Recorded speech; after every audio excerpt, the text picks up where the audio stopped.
Ako nga pala si Archie, taga Muntinlupa. College pa lang ako nung unang beses kong maranasan ang isang bagay na hanggang ngayon, kahit anong pilit ko, hindi ko pa rin kayang ipaliwanag. Mahilig talaga ako manood ng sine, lalo na kapag horror na palabas. Wala akong pakialam kahit mag-isa lang ako. Basta gusto ko maramdaman yung thrill.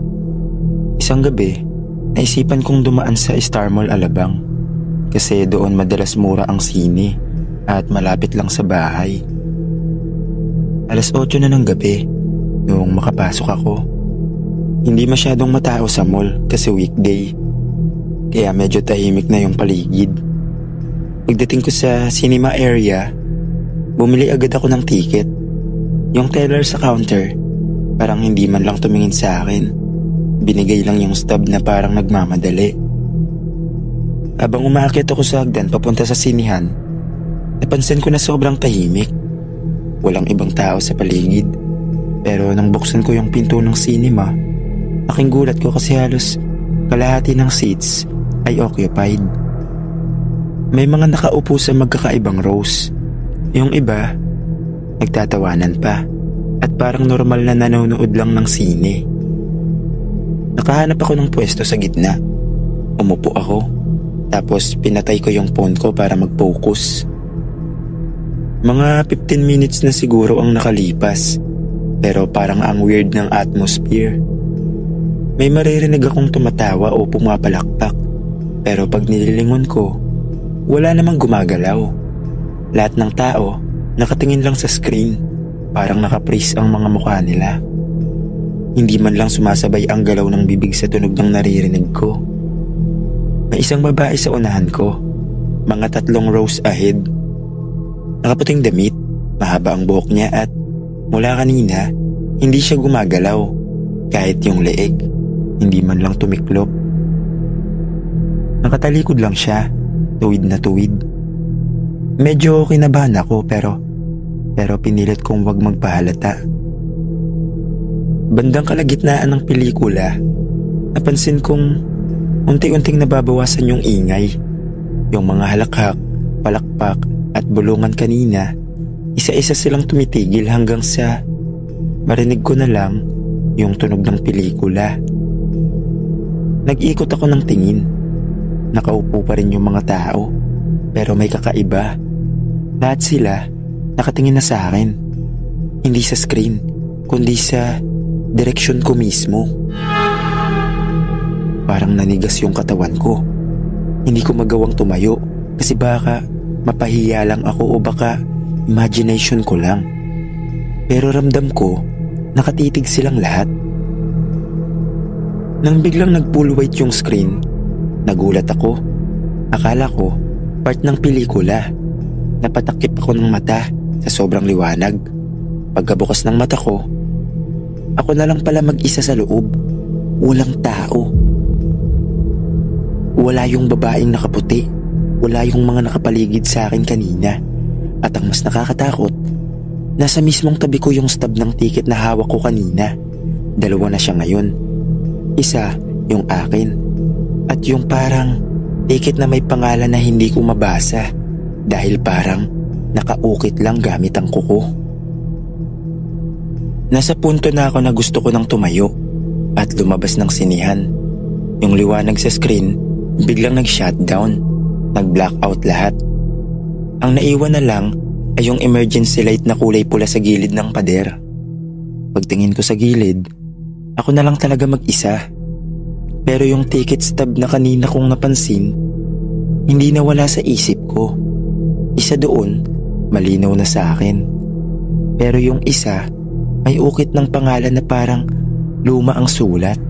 Hindi ko mabasa kung Lucia ba o Lutgarda. Basta babae. Tumayo ako at dumiretso sa exit door sa kanan. Pagkapihit ko ng door handle, hindi gumalaw. Binuhos ko ang lakas ko pero parang bakal na nakasara. Lumapit ako sa kabilang exit, ganun din.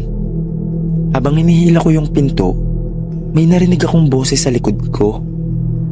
Wala ka bang ticket para makalabas? Nanlamig yung katawan ko. Wala namang tao pero malinaw na malinaw kong narinig. Boses babae, garalgal, parang malapit pero hindi ko makita. Paglingon ko, nagulat ako kasi may mga tao ulit sa mga upuan. Pero hindi sila normal. Nakaupo silang lahat, nakatungo at sabay-sabay bumulong ng hindi ko maintindihang salita. Yung babae na kanina nasa unahan, yung nakaputi, dahan-dahan siyang tumayo. Hindi pa rin gumagalaw yung ulo niya. Nakatalikod lang pero rinig ko yung yabag niya na papalapit sa akin. Tapos bigla siyang huminto. Walang kahit anong tunog, tahimik na tahimik. Nang akala ko safe na, sabay-sabay na nag-angat ng ulo yung mga tao. Kitang-kita ko yung mga mata nila. Puro itim, walang puti. At sabay-sabay silang bumulong. Kasama ka na namin.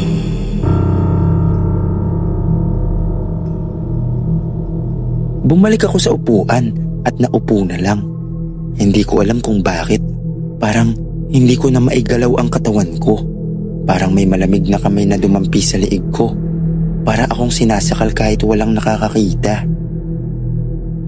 Nagpupumiglas ako. Pinilit kong sumigaw pero walang boses na lumalabas. Yung pulang ilaw sa gilid, unti-unting nagdidilim. Hanggang sa halos wala na akong makita kundi mga aninong nakapaligid. At doon ko naramdaman, may mainit na hininga sa mismong tenga ko. Dito ka na lang. Bulong ng babae. Pagmulat ng mata ko, nasa sahig na ako ng sinihan. Nanginginig, pawis na pawis pero ang mas nakakakilabot, yung ticket stub kanina na may ukit na pangalan, nasa dibdib ko na mismo, nakapatong parang may naglagay habang wala akong malay. At mas lalo akong kinilabutan nang makita ko na malinaw na nakaukit yung salitang Archie. Nang makita ko yung ticket stub sa dibdib ko na may pangalan ko na mismo ang nakaukit, parang biglang bumagsak ang buong katawan ko sa takot. Nanginginig ako habang pinagmamasdan yon kasi pakiramdam ko hindi na ako bisita sa lugar na yon. Para bang isa na rin ako sa kanila. Dahan-dahan akong tumayo. Ang mga ilaw sa gilid ng sinihan, wala na. Ang tanging nagbibigay ng liwanag ay yung screen na kumikislap-kislap. Nagpapakita ng mga putol-putol na imahe, sementeryo, mga nicho at mga kandila. Tapos na-realize ko, hindi pelikula ang tumatakbo, parang totoong footage. Lumapit ako at habang papalapit, ramdam ko yung malamig na hangin na parang hinihigop ako papasok. Nakita ko doon ang pangalan ng mga taong parang nakaukit sa lapida. Isa-isa hanggang sa sumunod na lumabas, Archie, 1995. Dito ko na tinakbo yung exit. Pagpihit ko ng pinto, bumukas siya. Pero hindi sa labas ng sinima ako napunta, kundi sa parehong loob pa rin ng sinihan. Bumalik lang ako sa umpisa ng aisle. Narinig ko yung mga yabag sa likod ko. Mabibilis, paulit-ulit. Kasama ka na namin. Kasama ka na namin. Nilingon ko. Nakita ko yung babae na nakaputi. Pero ngayon, nakaharap na siya. Puro dugo ang mukha niya. At wala siyang mata. Tumutulo ang itim na likido mula sa mga butas ng mata niya. Tapos, nakangiti lang siya. Dito na ako tumakbo ng todo. Kahit saan ako lumiko, balik ako ng balik sa parehong lugar. Parang walang katapusan yung sinima. Sa sobrang desperado, naalala ko yung stub. Hawak ko yung akin. At yung may pangalan ko, hindi ko alam kung bakit pero instinct ko na pagsamahin silang dalawa. Pinagdikit ko, sabay sinunog gamit yung lighter na dala ko. Pag-apoy ng stub, biglang yumanig yung buong sinihan. Yung mga upuan gumalaw, parang may lindol. Yung babae sumigaw ng sobrang lakas na halos mabingi ako. tapos nag-blackout. Pagdilat ko, nasa labas na ako ng sinima, nakaupo sa sahig, hawak ang lighter ko na patay na at wala nang ticket stub. Normal na ulit ang paligid. May mga casual na tao, naglalakad at parang walang nangyari. Akala ko tapos na. Pero nung nasa labas na ako, lumapit yung isang trabahador na nag-aayos ng pila at sinabi niya, "Sir, buti nakalabas ka kaagad. Kanina ka pa namin hinahanap." Nagulat ako. Anong ibig mo sabihin? Sir, wala namang palabas kanina. Sarado yung sinima. Nanlamig ako. Hindi ako makapagsalita. Dumiretso na lang ako palabas ng mall. At mula noon, hindi na ako muling naglakas loob na manood ng sine mag-isa. Lalo na sa Star Mall Alabang. Hanggang dito na lang po, Sir Dave. Maraming salamat po.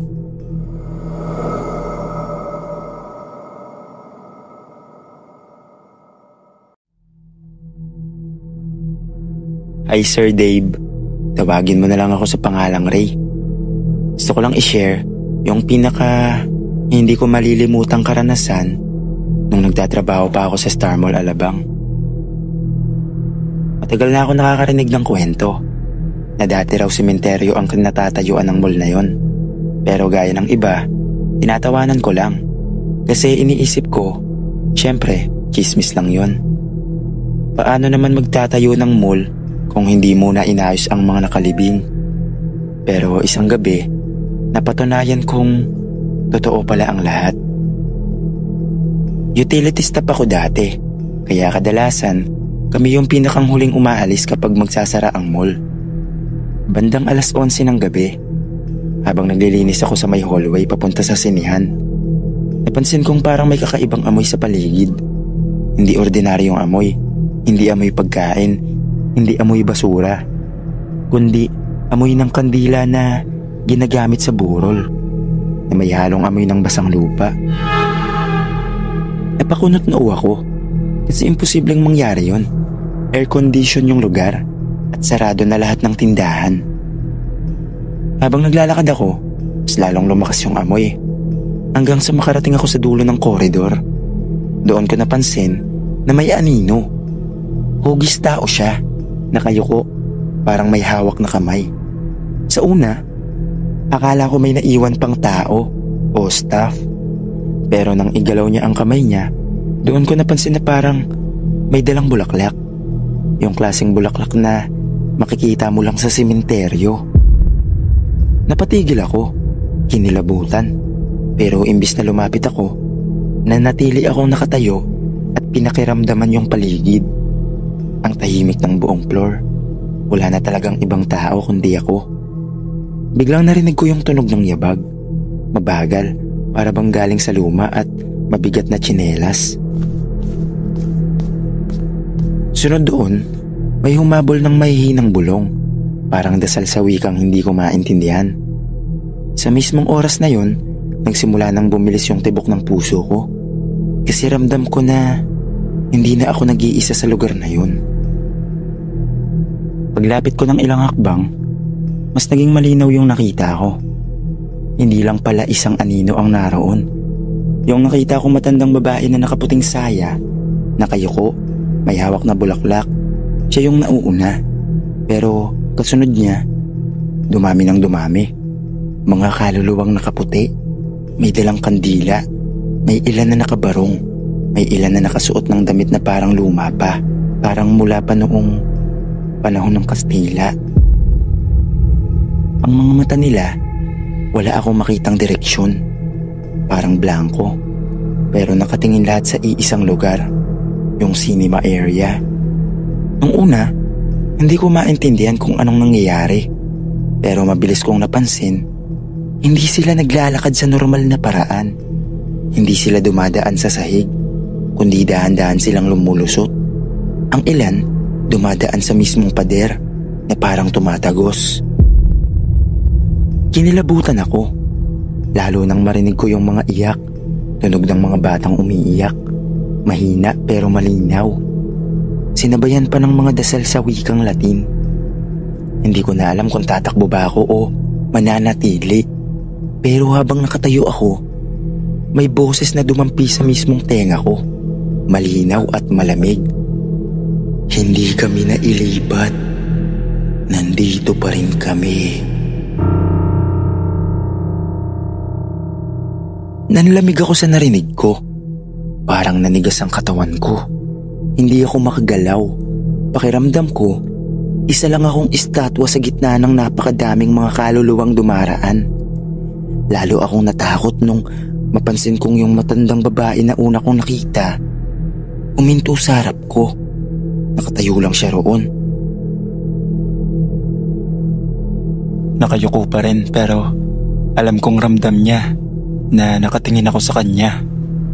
Nakatitig lang ako sa matandang babae. Unti-unti niyang inangat ang ulo niya at halos mapatid yung hininga ko sa nakita ko. Wala siyang mata. Hukay ang dalawang butas sa mukha niya, puno ng lupa. Pero kahit wala siyang mata, ramdam ko yung tingin niya sa akin. Ang labi niya gumagalaw at isang nakangising puno ng kirot ang bumungad. Ginawa nila kaming pundasyon ng mall na ito. Pagkasabi niya nun, biglang nag-iba ang paligid. Yung koridor, hindi na tiles ang sahig, kundi parang lupa. Amoy nabubulok na katawan ang sumalubong sa akin. At doon ko nakita mga kamay na lumalabas mula sa sahig. Isa-isa silang kumakapit sa paa ko. Hinihila nila ako pababa. Napapikit ako sa sobrang takot. Ramdam ko yung lamig, yung bigat. Naririnig ko pa yung mga boses nila. Paulit-ulit na nagsasabing, "Sumama ka na sa amin. Sumama ka na." Pero sa sobrang desperado, napasigaw ako. Sabi ko nun, hindi ako kabilang dito. Parang may sumabog na hangin. Biglang nawala lahat. Tahimik ulit ang koridor at ako nanginginig, pawis na pawis. Halos hindi makapaniwala sa nangyari. Nakita ko na lang sa sahig, may naiwan. Isang kandilang na upos at mismong wax. May nakaukit na mga salita. "Huwag mo kalimutan, nandito pa rin kami." Simula noon, hindi na ako bumalik sa trabaho. Hindi ko na kinaya. Pero hanggang ngayon, tuwing napapadaan ako sa Star Mall Alabang, ramdam ko yung bigat ng hangin sa paligid. Minsan, naaamoy ko pa rin yung kandila kahit sa gitna ng maraming tao. At doon ko napagtanto, kahit anong gawin nila, yung mga kaluluwang naiwan sa dating sementeryo, hindi basta-basta mawawala. Hanggang dito na lang po, Sir Dave. Maraming salamat po.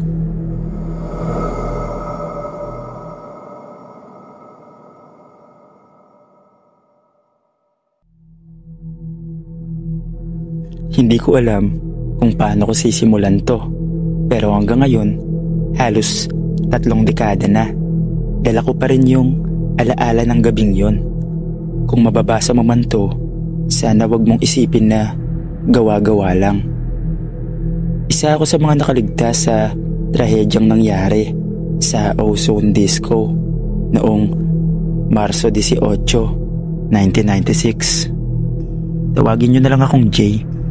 19 years old ako noon at estudyante sa isang kolehiyo sa QC. Kasama ko ang tropa kong si Patrick, si Jude at yung girlfriend niyang si Trina.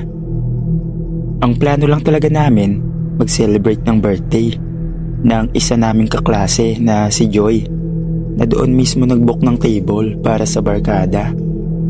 Pagpasok pa lang namin, ramdam ko na agad yung siksikan sa loob. Ang liit ng dance floor para sa dami ng tao. Siguro mga doble o triple pa sa kaya ng lugar. Pero dahil uso ang disco noon at kabataan kami, hindi na namin inintindi. Ang alam lang namin, masaya ang gabing yon. Nag-request pa nga ng kanta si Jude, tapos nagtatawanan lang kami. habang iniinom yung beer na nasa table. Hindi ko makakalimutan yung ilaw na makukulay, paikot-ikot, tapos ang lakas ng tugtog. Para bang wala kang maririnig na iba kundi tunog ng bass at sigawan ng mga kabataan. Pero habang tumatagal, may naramdaman akong kakaiba. Ang init ng lugar, parang sobra-sobra na. Hindi lang dahil sa sayawan, kundi parang may kumukulong hangin na hindi ko maipaliwanag. Sinabi ko kay Patrick, "Pre, parang ang sikip na sobra. Ang init din." Sabi niya, "Relax ka lang.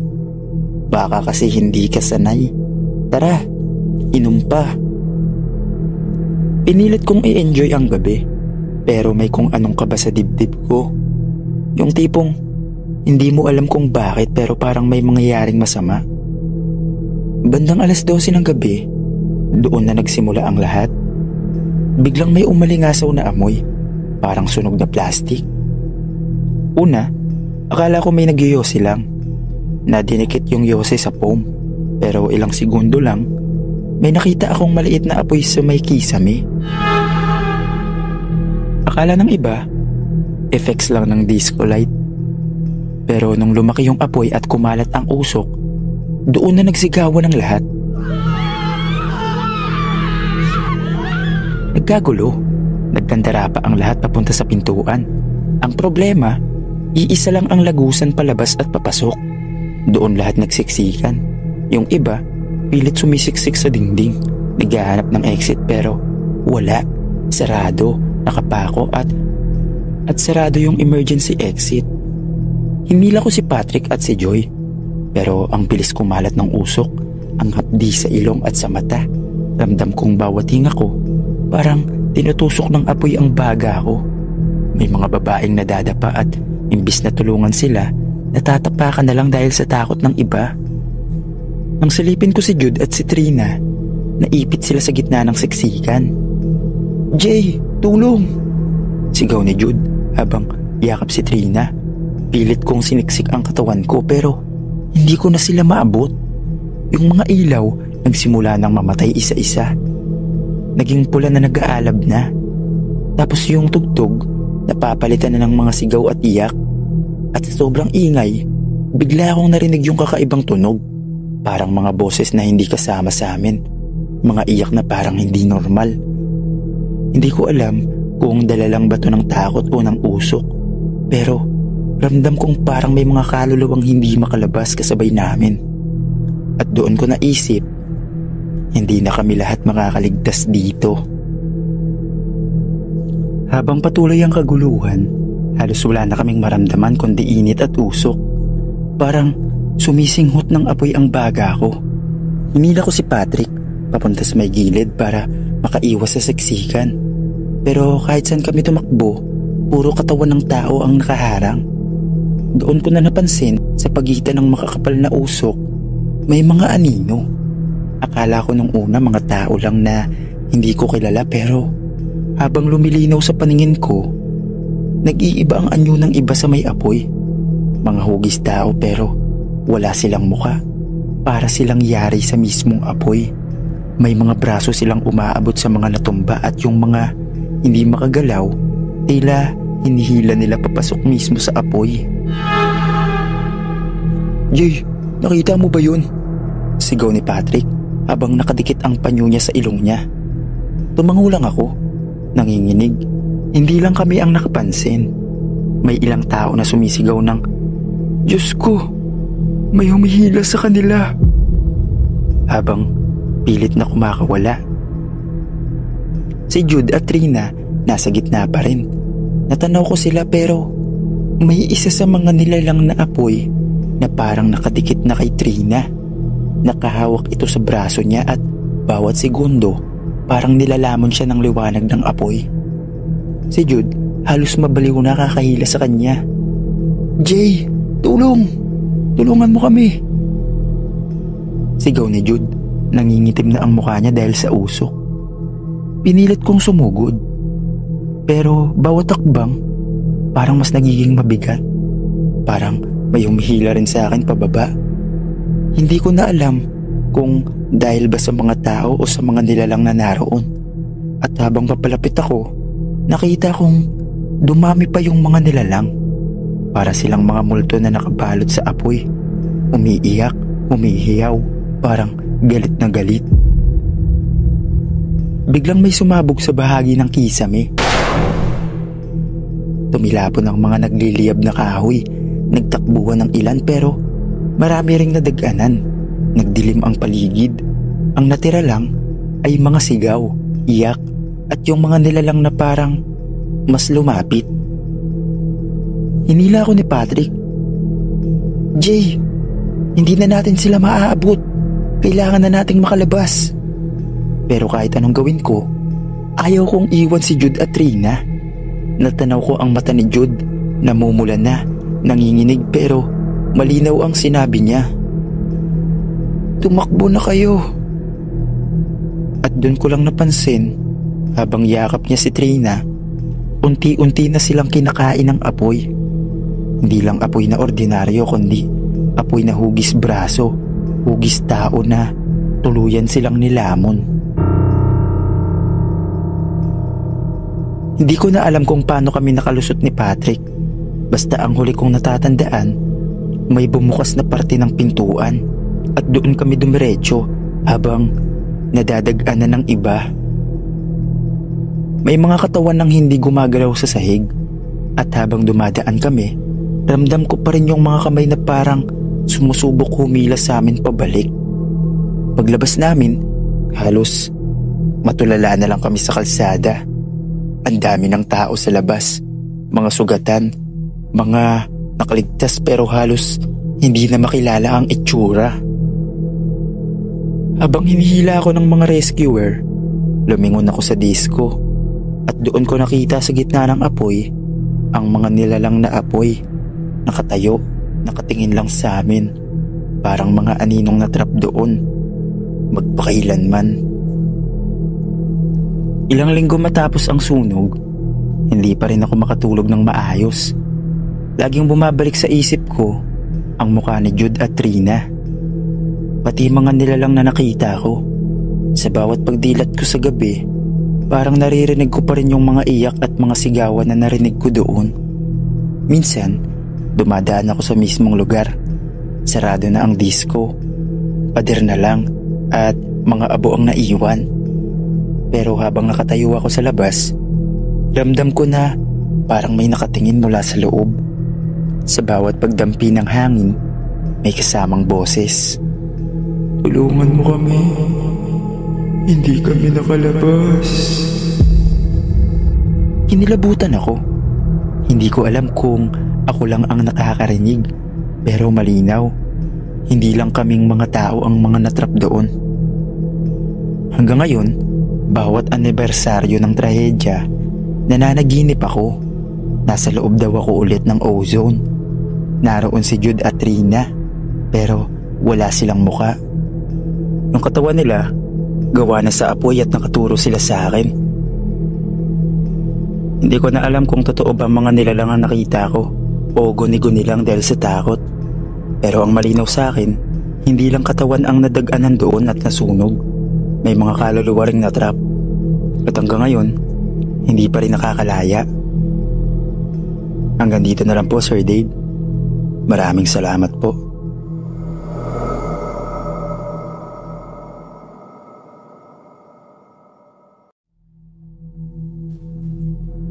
Hindi dapat ako nandoon.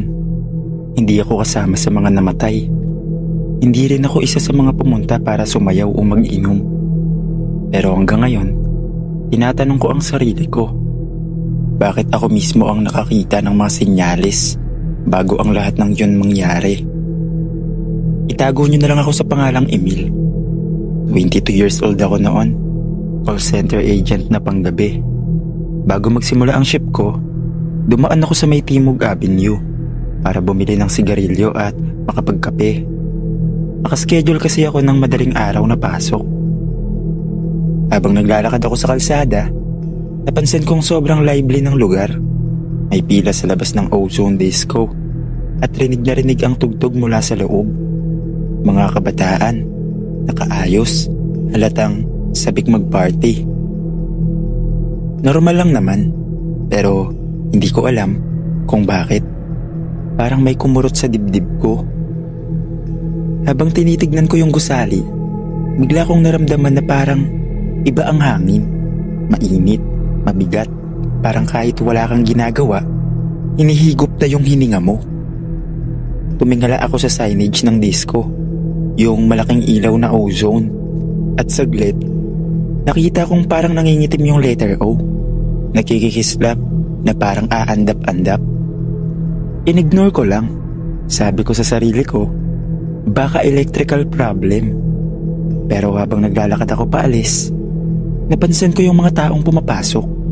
Hindi ko alam kung guni-guni ko lang, pero sa gilid ng paningin ko, parang may mga ibang nakapila.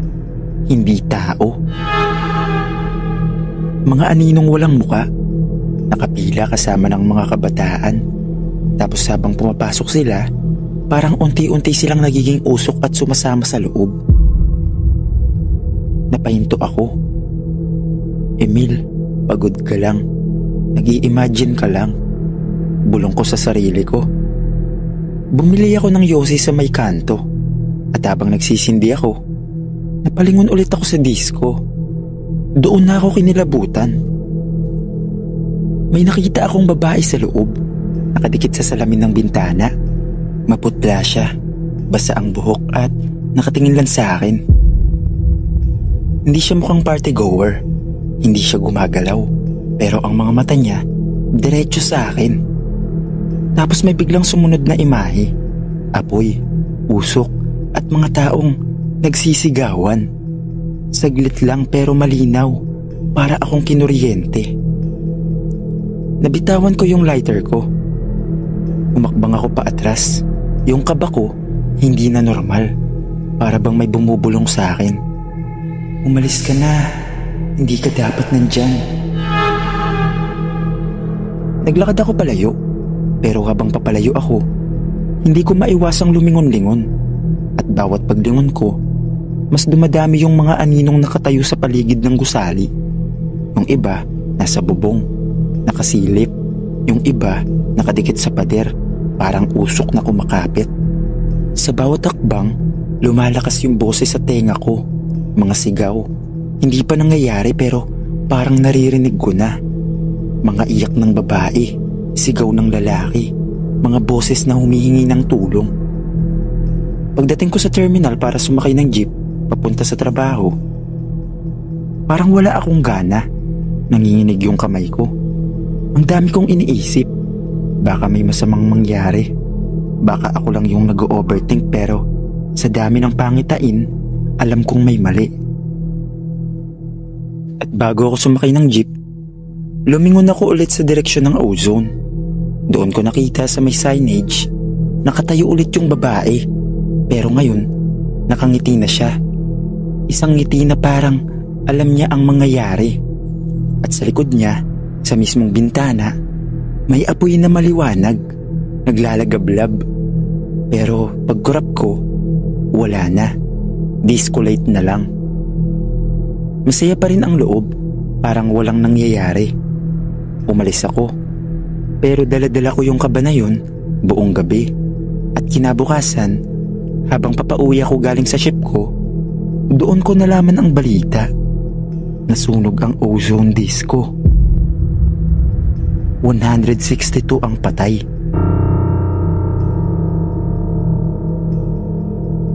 At doon ko na-realize lahat ng nakita ko.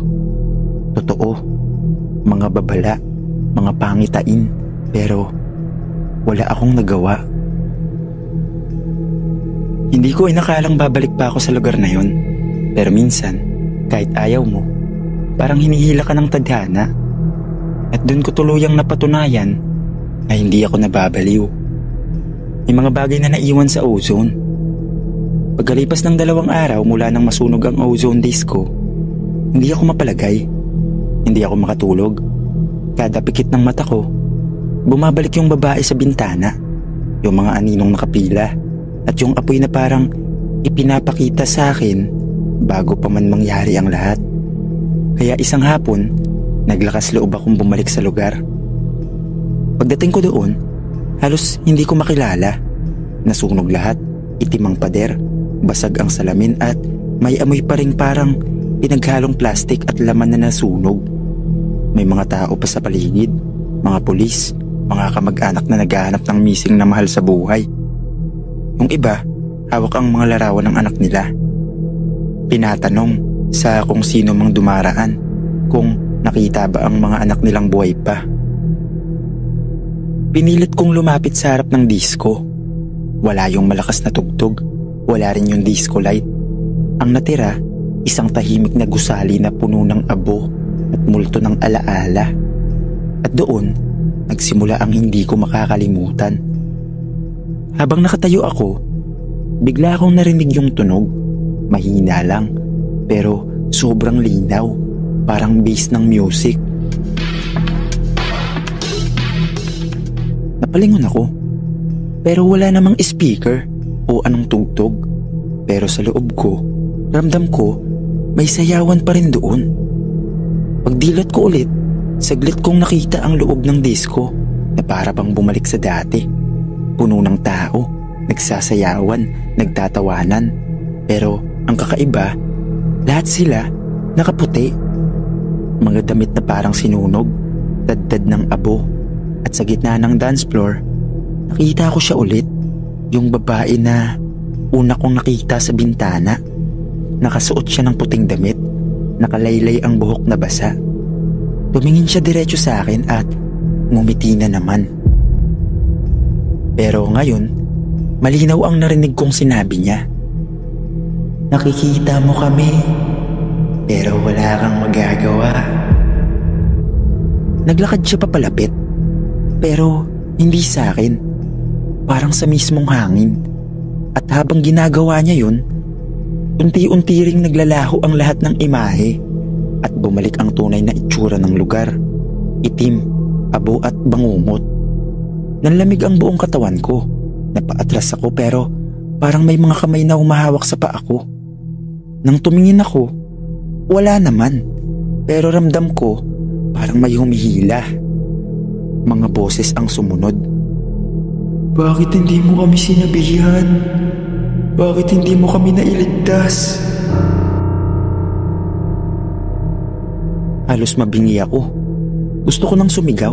Gusto kong tumakbo pero hindi gumagalaw yung mga paa ko.